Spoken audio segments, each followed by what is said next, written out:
debunk the whole, content's hard. It's like you're already making it, right? Like you are sending the emails, you are sending the text messages, you are having the phone calls. The only thing you're doing is you're doing it one-to-one manually, and there's no duplication factor. There's no 1,000 people could watch this, 1,000,000 people. You can't be viral unless you said something in the email that was, I mean, I don't remember last time anybody really did this, but there was an era, in the 90s where it's like people would forward to everybody they knew an email.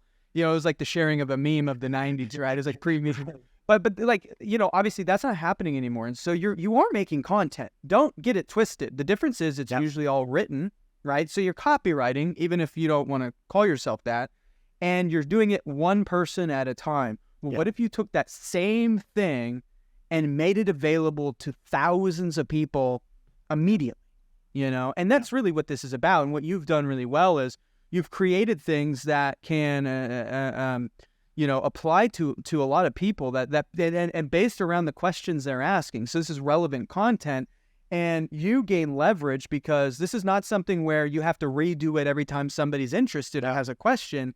No, this applies to thousands of people, and it can be unique enough to where those thousands, right? Because if you're looking at this statewide or nationally, which I think more loan officers should, if you're in 2023 going, I only do business in X city, you got a license for a state border at minimum. Play your strengths, right? Like you need to be looking at the questions that people across the state, because one of the biggest complaints I hear too with loan officers is it's just so hard to get real estate agents. Well, how about you get out of a red ocean? How about you stop trying to pander, compete against the same group of people for the same group of people, right?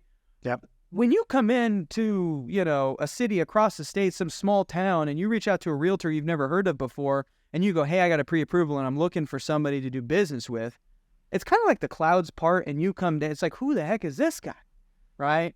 And it's like, that's actually a valuable consideration because they're pandering for the same people with the same people as well. And so having that outsider effect is actually really powerful when you have the leverage. And so I think that there's, playing to the strength of creating content that can apply to everybody within your licensable territory, because there's a lot of unique nuances that are not just city specific that you can help a lot of people. And this is something I've seen you do with your content. This is something that helps a lot of people, but you only had to make it once, Yep. Yeah, you bring up a really, really valuable point, and it's kind of a Nietzsche concept, but from Thus Spake Zarathustra, it's like you're never a prophet in your own village, and it's so true. It's like we try to market, but like these people knew you when you were a snotty-nosed high schooler, and you were a deviant and all this stuff, or they know this person that knows you, and they have an opinion about you. But you go over to another city or you go over to another town, and and it's new and it's fresh, and that's also what content does for you, is it exposes you to these audiences. I love the way that you frame this because it's so right, and it really is that simple. Are you trying to grow your business one-to-one or one-to-many? And when you're doing it one-to-many, then the pressure isn't on you to convert that one single conversation. You're literally putting the conversation. Here's another thing that I say about content creation is you don't have to solve anybody's problem, and you don't have to address their specific problem. When you create content, you establish yourself as a problem solver, and people just know that, hey, every time I see this guy, he's solving somebody's problem. I wonder if he can solve mine. And that's how this thing morphs. That's how content works. And like you said, it lives forever. When I have a conversation with somebody face to face, as soon as our conversation is over, that knowledge that happened just evaporates into the ethers. But if we create content around it, it exists forever. So if 2 years from now, somebody's having that problem and typing in those keywords, they're finding our content and saying, oh, hey, I see you're an expert in this. And well, I had a conversation about this 2 years ago. I'm glad you ran into it. Scott, I'd actually, because I think a lot of people hear this kind of stuff from you, from me, from, people like us. I want to make this more tangible, right? Because let's actually talk. Is there a video that you made years ago that is still bringing you interested borrowers? Is there a specific video that stands out to you where you go, oh, this one still performs? Yeah. It's not as much the videos. For me, it was a lot of blogging content, and I did videos on the blog content, but 100%, there are topics that a large number of our peers can't solve. So, I said I started in 2007 during the crash. Well, in February 2011, I started writing about how to buy again after bankruptcy, foreclosure, short sale, deed in lieu.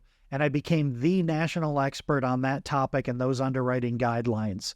I still get comments from that. The other one, and so this is one of the cool things with my website, is I can see what kind of traffic I'm getting and what kind of attention on what kind of content that I'm getting, and I know what consumers are looking for. A really, really big topic, and this is actionable. I'm doing classes on this right now. In 2015, they changed the guidelines for how you calculate your student loan payment. In 2015, they did that. Now, some of the factors that make content high converting content is if every agency has a different guideline on that particular topic. So Fannie Mae has a different guideline from Freddie Mac. It's different from FHA, different from VA, different from USDA, because so many of these call centers, which have the most money to get the eyeballs before you can get to them, they don't know all of the nuances and they don't know all of the guidelines. Well, if you want a topic, if people are listening to this right now, if you want a topic that is absolutely going to be one of the hottest topics for the next 6 months, it's that student loan payments are due in October. Like, they were shut off. The light switch was shut off in March of 2020 with the CARES Act through administrative forbearance. People didn't opt into it like they did with mortgage forbearance. And on September 1st, statements go out, and October 1st, payments are due. That's 49 million Americans, 29.1 million Americans between the ages of 29 and 50 are going to have an expense that they haven't had for 36 months. And it's going to cause challenges. It already is causing challenges. And that is a topic that you need to understand. You need to know what this problem is, how to solve it. And the solution is very, very easy.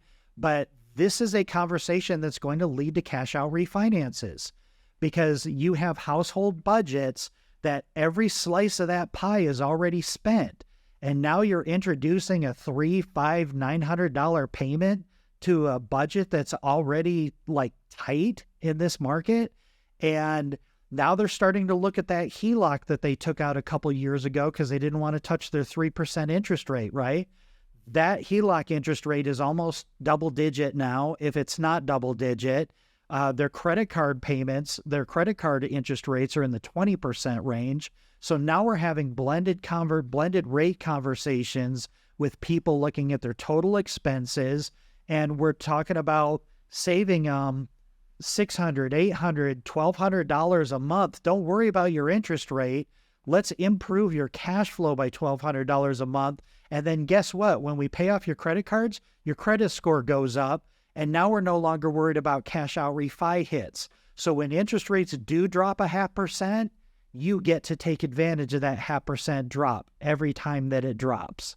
So those kinds of topics, and there's a handful of those kind of topics that appeal to today's consumer market, that learn those guidelines, understand how to have those conversations, and start having those conversations. That's just one, but that's a huge one. Like, that's a lot of people. It's a huge audience, and it's a challenge that's going to be forced on everybody. And I think that's kind of how you have to approach these markets, Preston. It's like the only people that are in today's market have to be there. There's some sort of emotional driver that's causing them to have to take action in today's market. Nobody's been sitting on the sidelines saying, oh my gosh, I'm so glad home prices finally got to where I wanted them to be. Interest rates finally got to where I wanted to be. That's not happening. It's life events. It's divorce. It's new families. It's new babies. It's the landlord is selling our house. It's job relocation. It's all of these different things, these different motivations. Student loans. I have a student loan payment. I have an extra bill that I can't afford right now. Morgan Stanley did actually a survey about that, and only 29% of people that they surveyed said that they can make their student loan payment in October without sacrificing in other areas of their life.